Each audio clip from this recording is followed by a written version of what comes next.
This is the KiiBOOM Loop65. It's a full aluminum, 65% keyboard with a knob and some excellent typing. Now, KiiBOOM sent this over to me for review, but they had no say in how it was covered, so without further ado, let's jump into the review. Starting with build and design, the design here is super cool. This is the black-gray color, but there is also a purple-pink. Both use a two-tone aluminum case design and a subtle two-tone fade on the keycaps as well. The result is an awesome look that I haven't seen anywhere else. The case is made of full aluminum, and for the most part, it looks great. It does also look a little bit weird though. Now, if you never flip it over or see the sides, then there's no issue. But when you do flip it over, you'd expect that the colors would continue seamlessly to the bottom, but unfortunately, they swap. It almost seems like a mistake that the black and silver didn't remain on the same sides on the bottom as they are on the top. I've been trying to figure out if there was some sort of logical cause for why they went in this direction. My best guess is that there was some sort of efficiency gain in the aluminum machining process that made them decide to go in this direction. Either way, it doesn't totally detract from the overall beauty, it just takes a small point off in the execution. All of the materials used are seriously high quality. This case feels incredible. It is shockingly heavy, 1.4 kilos or just over 3 pounds, which is quite weighty for a small keyboard like this. It is beautifully smooth with very well machined edges and nearly perfect connection points between the two aluminum pieces. It's honestly a work of art and some incredible craftsmanship. The layout is a 65% style. This means you've got arrow keys, an extra row of buttons on the right side, and even a knob on top in this case. But you miss out on a function row across the top and obviously on a number pad to the right. The keyboard sits at a typing angle of 5 degrees and has no adjustability. On the bottom sit some clear rubber bumpers to prevent sliding around and to cushion this heavy beast when you put it on your desk. They may not look like much, but they'll actually come into play later on. The typing angle is fine. I'd personally prefer a bit of a higher angle, but I've gotten used to it. I was able to type on it fine without a wrist rest, but found it just slightly more comfortable when using one, like this silicone one from KiiBOOM, which was almost a perfect fit. I will link it in the description if you're interested. Moving into the typing experience, the components across the board are solid. The board comes with KiiBOOM's own Matcha Latte 2.0 switches, which are linear and incredibly smooth. They don't require much actuation force, and they spring back pretty quickly. So if you get used to them, you can wind up typing really fast on this board. I also imagine that this setup would be great for gaming, since the keys feel very responsive while not being heavy and fatiguing. It's a pretty nice combination. The only people who won't like this are folks who want that tactile bump or a clicky feel. These keys are very smooth and easy to press, so if you crave that feedback with every press of the key, you won't find it here. The switches are hot-swappable though, so if you're not happy with the ones supplied and you want to add in your own tactile feel or a clicky switch, you can always customize the experience to make it exactly what you're looking for. The keycaps are PBT plastic, which is great, but they're not my favorite style. The look is really cool with that two-tone fade, but this classic tapered keycap style is always more difficult for me to type on compared to some of the ones with wider typing areas, like what's found on Newfie's boards, which are currently my favorite to type on. Okay, now that we've talked about components, let's do a typing sound test. In order to give you a comparison point, I'm also going to show you the Yunzi AL68, which I reviewed previously. It's a similar aluminum frame 65% board, which has cocoa cream linear switches and should give you a bit of contrast with the sound.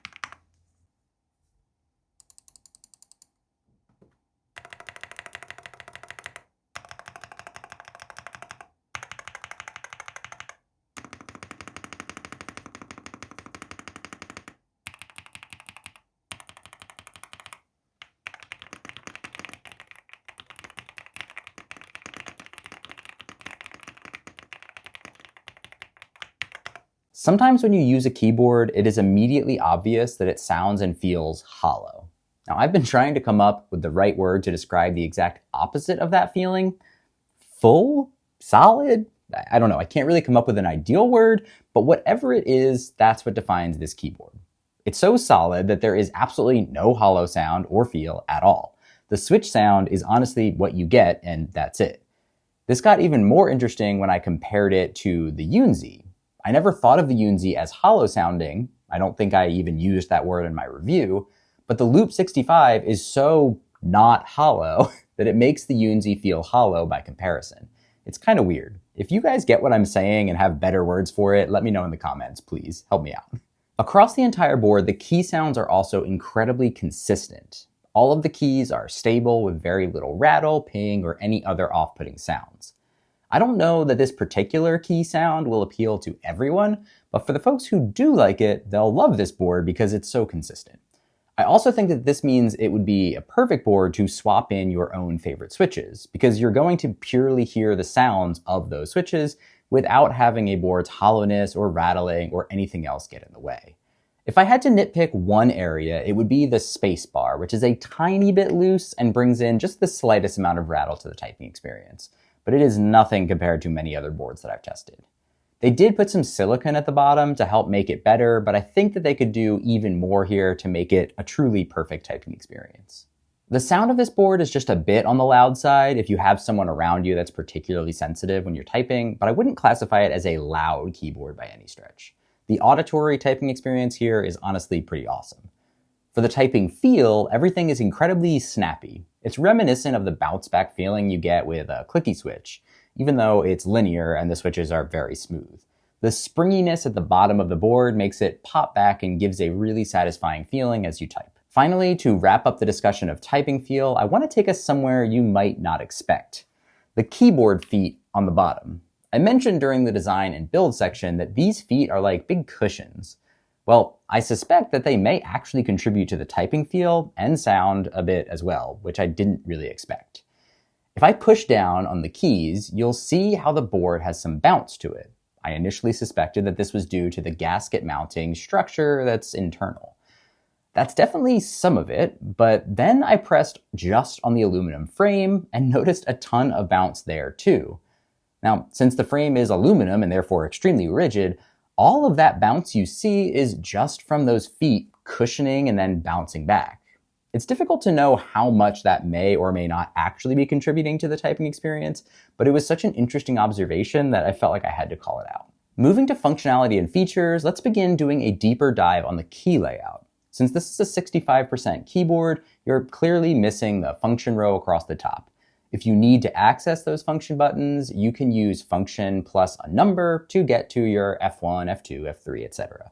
If you want to access the alternate functions like media controls and things like that, you have to hit function plus control. After you do that, the numbers will by default be your F1, F2, etc. And then you can hit function plus the numbers to access those alternate functions. It is possible, but it is complicated. For most people, I think you will just forego the function row behaviors with a board like this.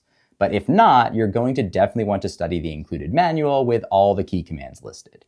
If you love this keyboard but feel like you need a function row, there is a Loop65, which includes the function row across the top, but otherwise is very similar. In addition to missing a function row, there's a few other missing keys that you may care about as well. The biggest missing key for me was the lack of a delete key, which was a tough one to adjust to. You do have page up, page down, and end, but there's no home key. There's also no insert, no screenshot or print screen, and no right control key as well. These are the types of sacrifices you make to get a small keyboard like this, so some of it is understood, but it's always good to know exactly which ones will be missing and think about that before you commit to buying a board like this. Thankfully, if you have a single missing key that is a problem for you, you can use the support for QMK and VIA to customize your board to add in support for that missing key. KiiBOOM does have support for some of the missing keys in place by default, but I'd love to see more of them. For what is pre-installed, when you're in Windows mode, you can access that missing right control button with function plus the right alt. You can also access the home key on Windows or Mac with function plus the left bracket key. Personally, I relocated where home is stored since the left bracket isn't something that I'll be able to remember. On my board, it's function plus end that will serve as the home key. This is way more logical and easier to remember for me. Similarly, I made function plus backspace act as delete, which is otherwise nowhere to be found. These types of changes can help take away big pain points immediately. It would be very cool to see KiiBOOM take some of these into account in future versions of small boards like this, since not everyone will be comfortable hopping into VIA to make these types of adjustments. Moving away from what this board lacks to what it has, there's the knob. The knob works as a volume controller where you can turn your volume up or down and press to mute. It's a bit wobbly in its feel, but it's very precise in its adjustments, which is great. It's a little bit disappointing that the knob doesn't feel more sturdy and higher quality, given how great the keys feel on this board. By contrast, it feels a little cheap on an otherwise luxurious board. For backlighting, the board has south-facing RGB with non-shine-through keycaps. Honestly, don't buy this board just for the RGB. The backlighting effects are a little underwhelming compared to many other manufacturers.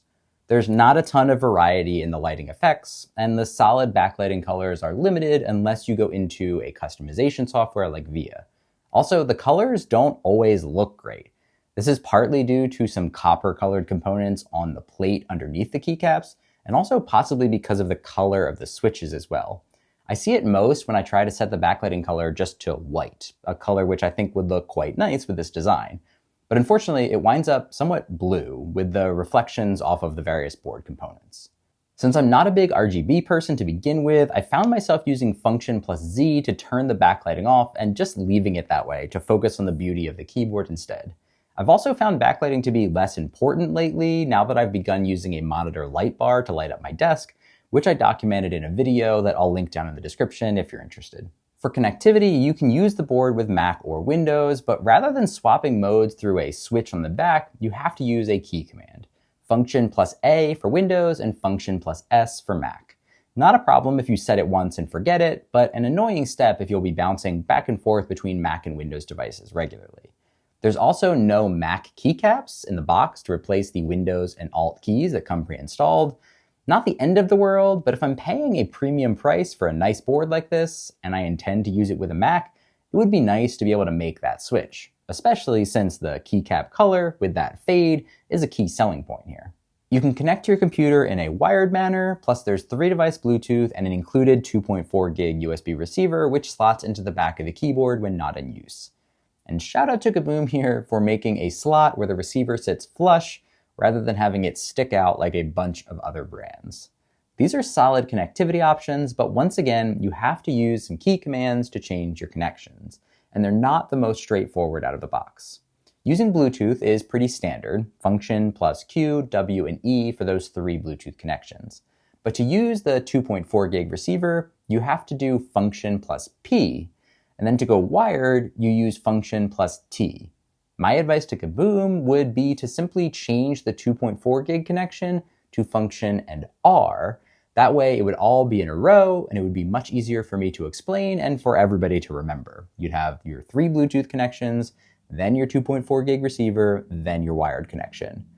Even better than that would be integrating part of it into a switch on the back so that you could just toggle it there for wired or 2.4 gig, for example. Also, while on the topic of switches, the lone switch on the back of the board, which is a power switch, feels very flimsy and cheap. You can probably hear it. Similar to the knob, I just wish that it felt more solid to match the rest of the experience with the keyboard. For polling rates, the wired and 2.4 gig connections are 1000 Hz, which is great for gaming. With Bluetooth, it's operating at 125 Hz, which is very standard. In my testing, connections were good and strong. The keyboard doesn't go to sleep too quickly, but when it does go to sleep, it takes a good couple of seconds to wake back up. The Loop65 includes a 4000 milliamp hour battery, which is a great size. I couldn't find any published battery life numbers, but I used the board for quite a while in testing and didn't need to charge it in that time, so it seems pretty respectable. You can charge the keyboard with the included USB-A to C cable. It's an average cable quality, but it's on the longer side at 6 feet in length, or just under 2 meters.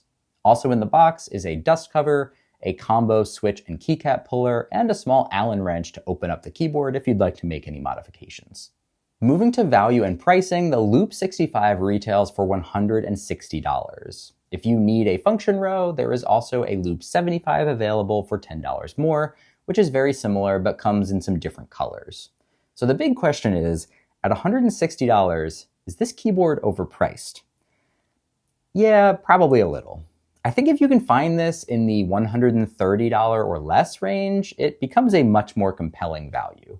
Structurally, this keyboard is premium in just about every way, but it's the fringe behaviors that slightly take away from the experience. Let me explain with my differentiators and deal breakers. For differentiators, in many ways, the theme with this keyboard is luxury. We can start with the incredible full aluminum case that makes this thing feel hefty and solid. The build quality is excellent across the board. The design is unique and fun with the two-tone color scheme. Typing feels luxurious in that it's smooth and responsive, and there's no hollowness at all. This thing is perfect for swapping in your favorite switches or keeping the standard ones, which also sound pretty great. There's a ton of other high-quality aspects as well, like hot-swappable switches, PBT keycaps, QMK compatibility, 1000 Hz polling, and a knob. There's a lot. This is a ton of luxury across the board. On the deal breaker side, it's mostly those non-core details which could be frustrating if it's something that you care about. First for me is the keycap shape, which is not my favorite to type on. There's no adjustability for typing angles, which could be an issue for some.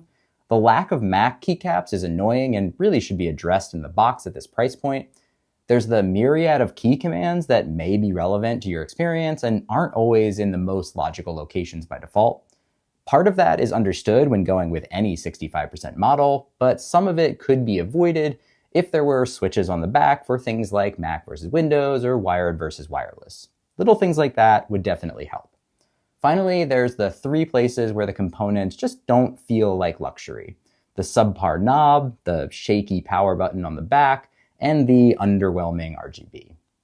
This is certainly an instance where some people out there will be able to rule this board out immediately due to some of those deal breakers. But if none of them strike you, I think this could be a really cool board to consider. From a core typing experience, this thing is excellent. Yes, it's expensive, but it will really feel luxurious to use. From the metal frame to the excellent typing, this board will make you feel like a king in many ways.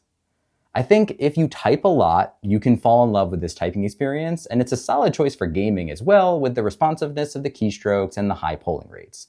The only place where it doesn't really fit is with a productivity-focused audience, since you'll be hindered with the layout and the myriad of key commands that we discussed. If you decide that you'd like to pick up a Loop65, you can use one of the affiliate links down in the video description to do so. If you enjoyed this review, a quick tap of the subscribe button goes a very long way. Thank you so much for watching. I will see you in the next one.